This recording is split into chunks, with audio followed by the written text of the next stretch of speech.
Hey guys, tonight we're heading to a remote volcanic island where the statues are bigger than buses, older than your grandma's grandma, and all eerily facing the same direction. You're about to land on Rapa Nui, what we often call Easter Island. And if you're wondering whether this is going to be relaxing or confusing, the answer is yes. Before we fully settle in, feel free to tap that like button and subscribe. Only if this kind of cozy storytelling feels right for you. And drop a comment below. Let me know what city you're listening from and what time it is there. I always imagine a sleepy map slowly lighting up across the world. Go ahead and lower the lights, maybe let a fan or soft hum fill the room, and let's slowly drift into tonight's tale together. You step onto the sun-bleached grass with a breeze rolling in from the Pacific. There's almost no sound, no birds, no cars, just wind, and then you see them. Towering above the ground like silent sentinels, the Moai statues line the hills like an audience frozen mid-thought. You take a few steps closer. Some are chipped, some weathered, but all are facing inland. Not one looks toward the ocean. They're not watching for invaders. They're staring toward the heart of the island. At first, you figure maybe it's symbolic. Maybe they were guardians of something sacred, something inland. But there's a catch. The biggest stone platforms, called ahu, are built right along the coast, yet the moai on them still look away from the sea. Even the ones practically standing in surf are facing the bushes. It's like throwing a birthday party and having all your guests turn their backs on the cake. You start to feel watched. Not in a spooky way, more like evaluated. The statues themselves, up close, they're more expressive than expected. Some have lips pursed in permanent disapproval. Some have eyes once painted with coral and obsidian, now blank. A few are hatless, others wear massive red pukao top knots that might have been wigs or headdresses. Archaeologists still argue about it, but there's a quiet dignity to them, as if they know something you don't. You walk a little farther, careful not to trip on ancient stone paths. The sun hits your back. You can't shake the feeling these statues aren't just decoration. They're aligned, deliberate, coordinated, as if waiting for something, or watching someone, maybe watching you. You duck under a leaning palm and spot a line of statues lying on their sides, halfway up a grassy slope. These ones never made it to the coast. They're unfinished, abandoned mid-carve, as if their creators simply stood up one day and said, "You know what? We're done here." And just like that, you've stumbled into one of the biggest archaeological headaches on the island. Why were hundreds of Moai statues, some nearly finished, left behind in the quarries? Were they defective? Were the sculptors on strike? Did someone invent a more exciting religion that didn't involve chiseling giant heads out of cliffs? The place feels like a paused symphony. You walk among these half-buried giants, their eyes uncarved, their backs still fused with the mountain. One has a bird perched on its nose. Another is being slowly eaten by moss. A third lies at such an awkward angle that you can't help wondering, did it fall, or was it never meant to rise? Here's where things get juicy.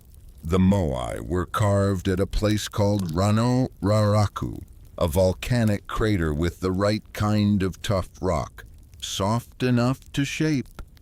That part makes sense. But then they had to move the statues, often weighing over 80 tons, across miles of hilly terrain to their final Ahu platforms. And how they did that, still under debate. Some say they were rolled on logs. Others claim they were walked, using ropes and coordinated rocking motions. The boldest theory? That the statues walked themselves, which, okay, is probably metaphorical. Probably. You try to picture it, dozens of villagers, sunburnt and barefoot, hauling a 2-story head across a slope while chanting in unison.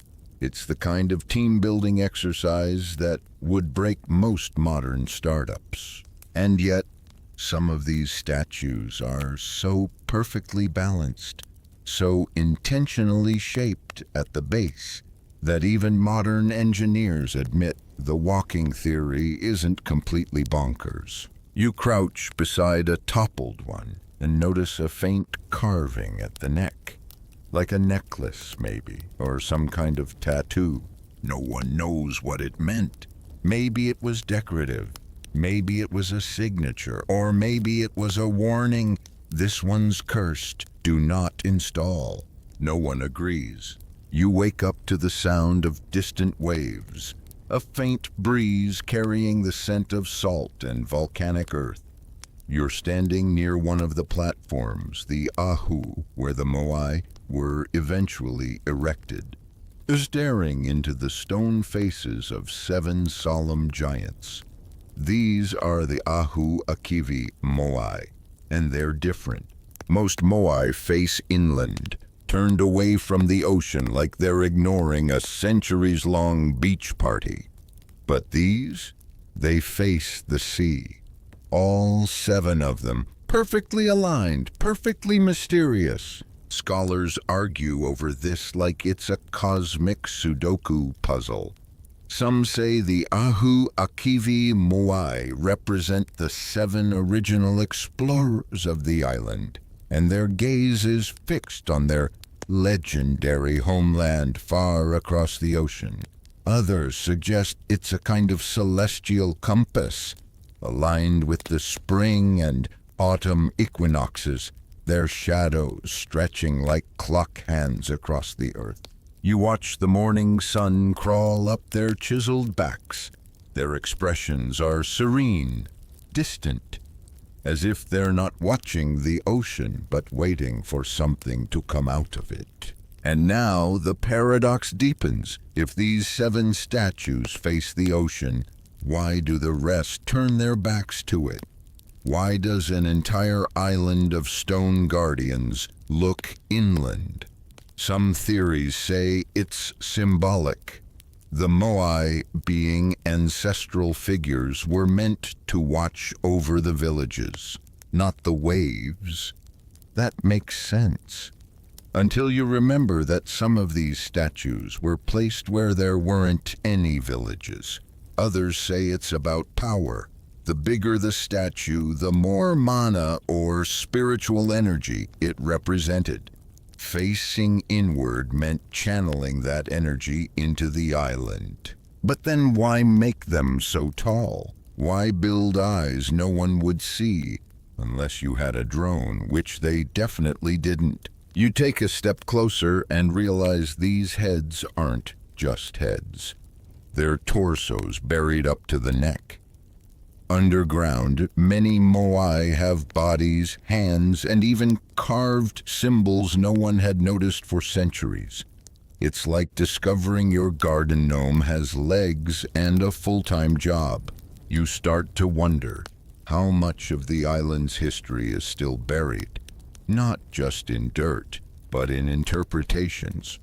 For every theory, there's a counter-theory. For every definitive answer, there's a scholar shaking their head, muttering, it's more complicated than that. And maybe they're right. Maybe Easter Island wasn't meant to be understood in full. Maybe it's one big riddle carved in stone and left as a puzzle for the restless. You find yourself walking along a path carved into hardened volcanic ash. your sandals kicking up soft puffs of ancient dust. The coastline stretches beside you, but the Moai still face inland, always inland, like they're ignoring the ocean's entire existence. You pause at a particularly massive Moai, half finished and still lying flat in a quarry. This is Rano Raraku, the birthplace of nearly all Moai. A stone nursery, if you will. Some statues are upright, some buried to their noses, and others still attached to the rock, like babies refusing to leave the womb. You reach out to touch one and feel the grooves of chisel marks, like time frozen in a single stroke. It's oddly intimate. 1,000 years ago, someone stood right where you are, carving this exact line, maybe humming, maybe cursing the sun. The question floats in the air again. Why were they all made to look away from the sea? One theory suggests the Moai were never meant to be travelers. They were carved in place, often at Rano Raraku, and only a few made it to their intended platforms. Some never left the mountain. That might explain the inland gaze. Maybe they were always meant to watch the heart of the island, not the endless blue horizon. But others say no, it was deliberate, ritual. The Moai weren't just ancestors. They were conduits of divine protection.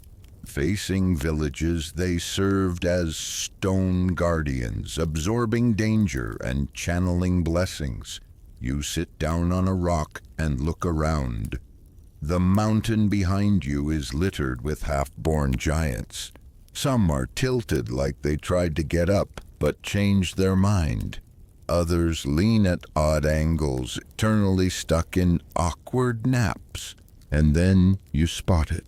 A petroglyph of a canoe etched into stone and sewn near the base of one Moai. It's faint but unmistakable. Could the Moai builders have also been great navigators? Did they carve these solemn statues to honor ancestors who once crossed oceans? Historians still debate this. Some believe the Moai represent chieftains who ruled during prosperous times, and each statue was a kind of spiritual Wi-Fi, connecting the village to the wisdom of its founders. But no one can agree on why they face inland. Was it about pride, memory, control, or maybe, just maybe, they weren't meant to face you? Maybe you're supposed to walk behind them, to see the world through their stone-cold perspective. You wake the next morning, if we can call this dreamlike state morning, to a sky streaked with gold and ash. The Moai silhouettes are still frozen in quiet defiance, and the ocean behind them murmurs like it knows a secret you don't. You begin to descend a narrow path, flanked by windswept grass and curious seabirds. Your sandals slip a bit on the dew, and you steady yourself against a low stone wall. From here you can see almost the entire island. It's smaller than you expected, more vulnerable. And then it hits you.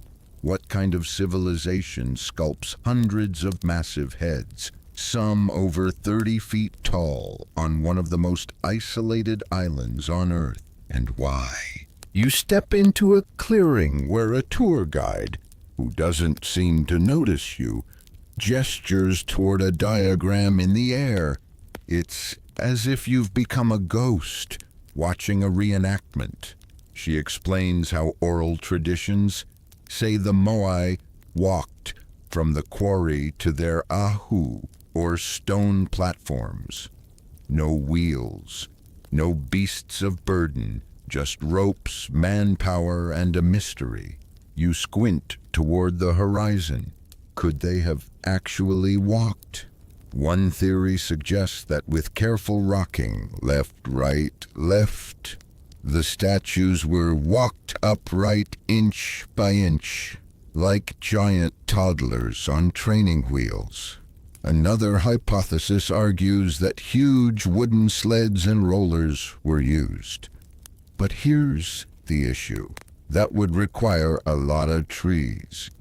And Easter Island, well, it's not exactly known for lush forests. In fact, it's almost entirely treeless now.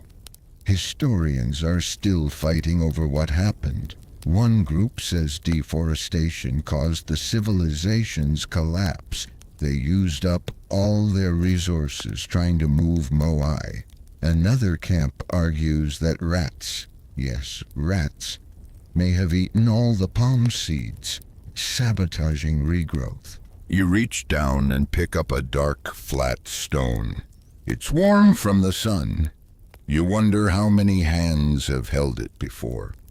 Was it once part of the construction process? A leftover tool? A child's toy? There's a stillness here that vibrates louder than noise. You can't shake the feeling that you've arrived after something big. Like walking into a theater where the performance ended centuries ago, and only the props remain. You stand there surrounded by giants trying to decode what they were trying to say, if they were trying to say anything at all.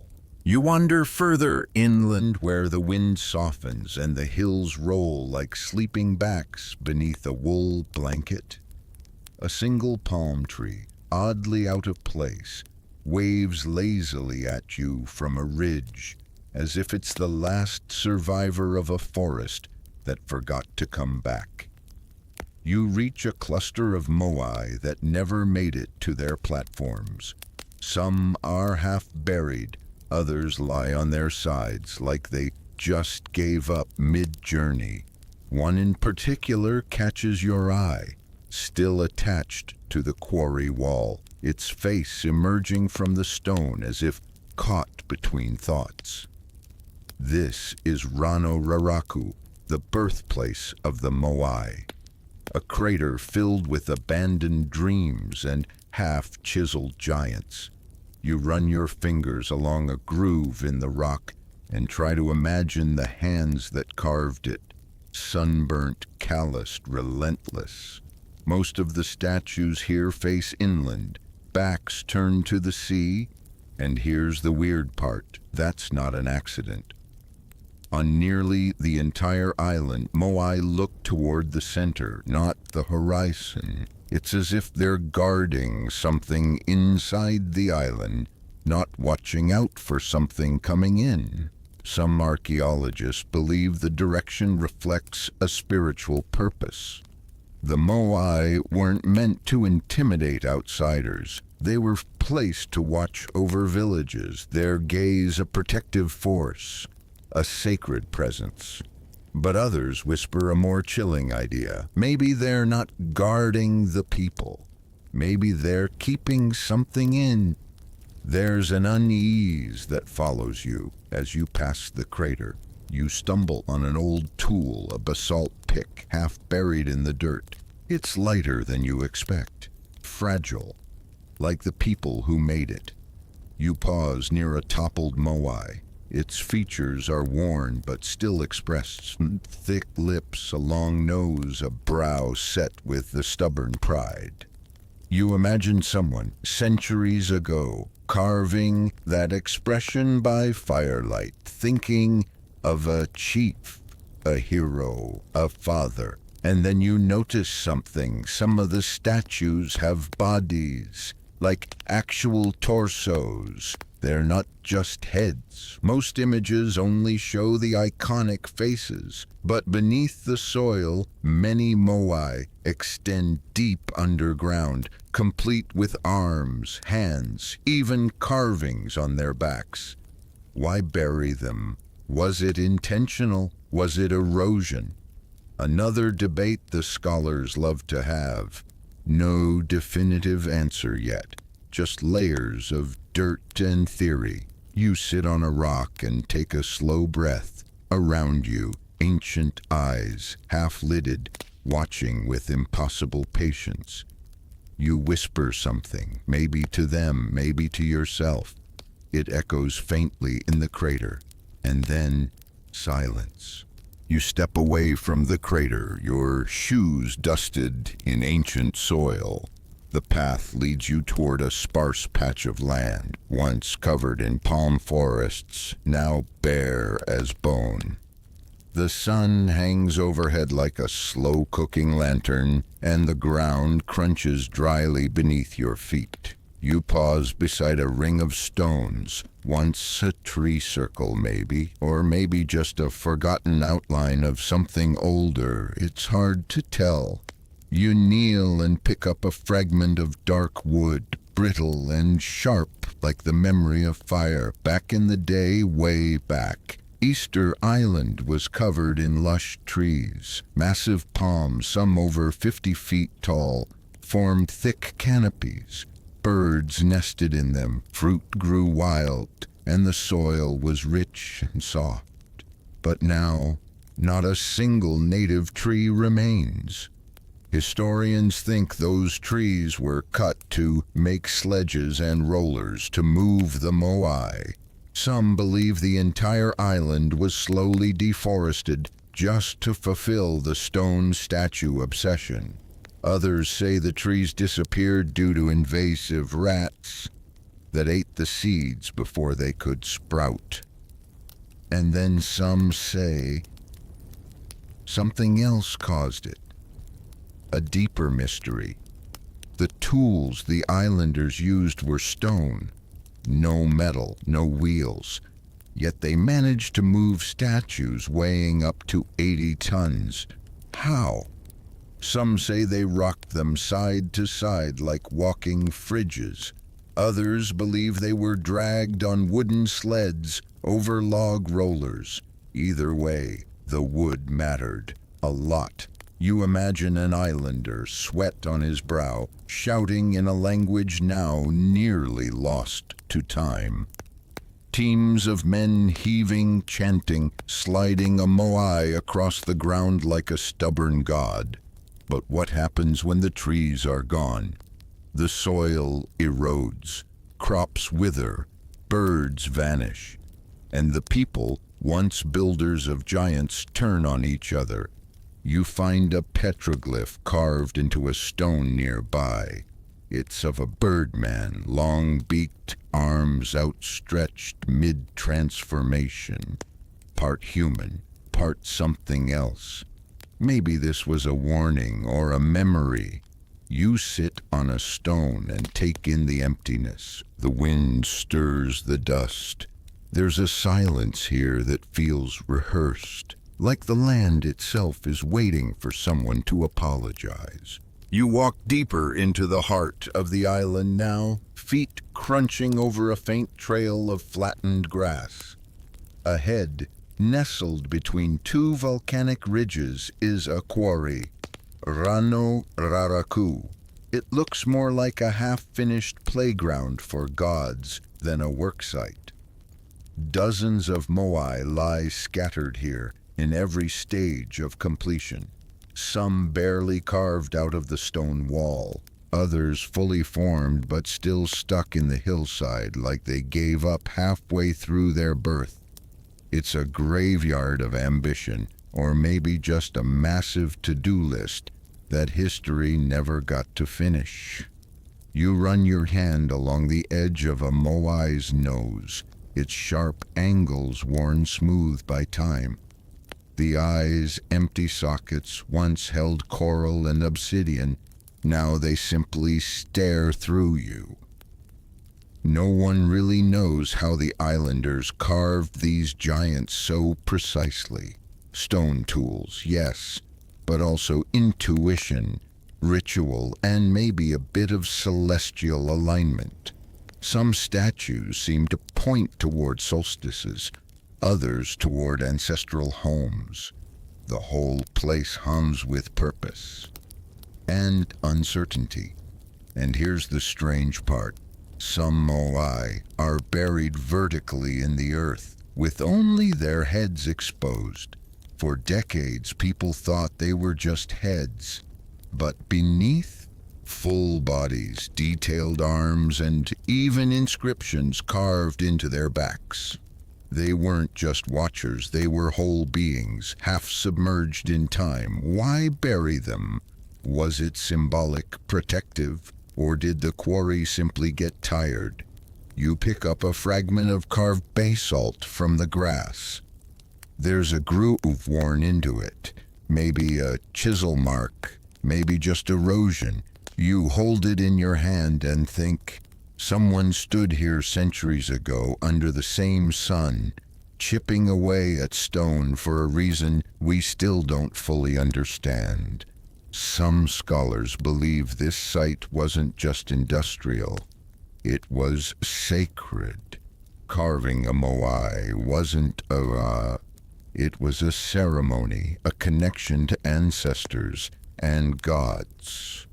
The quarry wasn't abandoned, it was left respectfully. Like a half-sung prayer, you look around, the wind is still. The Moai stand silent as if listening for something that hasn't been spoken in hundreds of years. The sky starts to shift, colors melting into a deep purple dusk.